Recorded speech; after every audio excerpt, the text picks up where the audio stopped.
দেখেন, এটা এনসিপিরও এজেন্ডা না, আমাদেরও এজেন্ডা না। মানে যার বাড়িতে বিয়ে তার কোনো ঠেকা নাই আর পাড়াপড়শির ঘুম নাই, এরকম আর কি বিষয়টা। ধন্যবাদ। না, আমরা তো সেই অর্থের কোনো ফর্মাল জোট না, আমরা একটা নির্বাচনী ঐক্য করেছি আর এখন জনগণের স্বার্থে আমরা একসাথে আন্দোলন চালিয়ে যাচ্ছি। এখন জিজ্ঞেস করতে পারেন যে একটা দল তো চলে গেছে, তাইলে এটা 10 দল হবে না 11 দল হবে? বারবার তো আমরা নাম পাল্টাবো না। আমি আমার জোটের একটু অভিজ্ঞতা বলি। প্রথমে আমরা 4 দল ছিলাম, এরশাদ সাহেব বের হয়ে গেলেন, তারই একটা অংশ নাজিউর রহমান সাহেব, মঞ্জু সাহেব, তিনি থাকলেন, থেকে একটা জাতীয় পার্টি গঠন করলেন, 4 দল থাকলো, এরপরে 18 দল হলো, এরপরে 20 দল হলো, শেষ পর্যন্ত আমরা 27 দল গুনেছি, কিন্তু এটাকে 20 দলীয় ঐক্যজোট বলা হতো।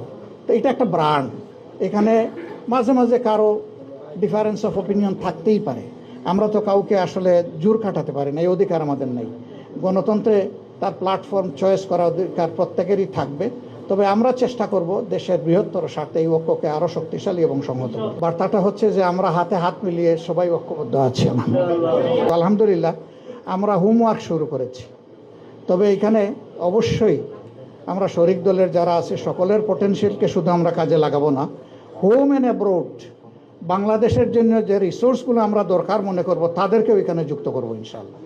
এরা দুনিয়ার যে কোনো জায়গায় থাকলেও আমাদের সেই ইন্টেলেকচুয়াল রিমিটেন্সগুলো আমরা বাংলাদেশে নিয়ে আসবো ইনশাআল্লাহ। বহুদিন ধরেই ভাবছিলাম নাগরিক পার্টির অফিসটা একটু দেখব, কারণ আমরা একই সাথে দেশ এবং জনগণের জন্য কাজ করছি, সংসদের ভিতরে এবং বাইরে।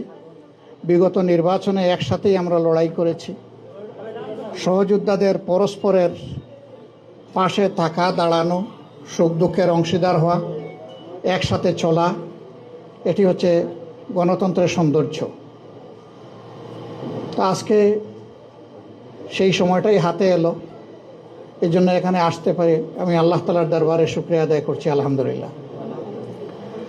নাগরিক পার্টিকে আমি অন্তরের অন্তঃস্থল থেকে ধন্যবাদ এবং কৃতজ্ঞতা জানাচ্ছি যে তারা হৃদয়ের উষ্ণতা দিয়ে আমাকে এবং আমার সাথে যারা এসেছেন তাদেরকে এখানে গ্রহণ করেছেন, সম্বর্ধনা জানিয়েছেন এবং ইতিমধ্যে যে ফুলকে পবিত্র আমরা সবাই মনে করি, সেই ফুলের তোড়া, তার সাথে অনেক শানদার গিফট তারা তুলে দিয়েছেন। আমরা আশা করছি নাগরিক পার্টির বৃত্ত যেমনই থাকুক, চিত্ত এভাবেই ধনী হয়ে থাকবে ইনশাআল্লাহ। এই ধনী চিত্তের সাথে প্রয়োজন পূরণেও আল্লাহ তাদেরকে দেশের স্বার্থে সহযোগিতা করুন, সেটা দোয়া করি।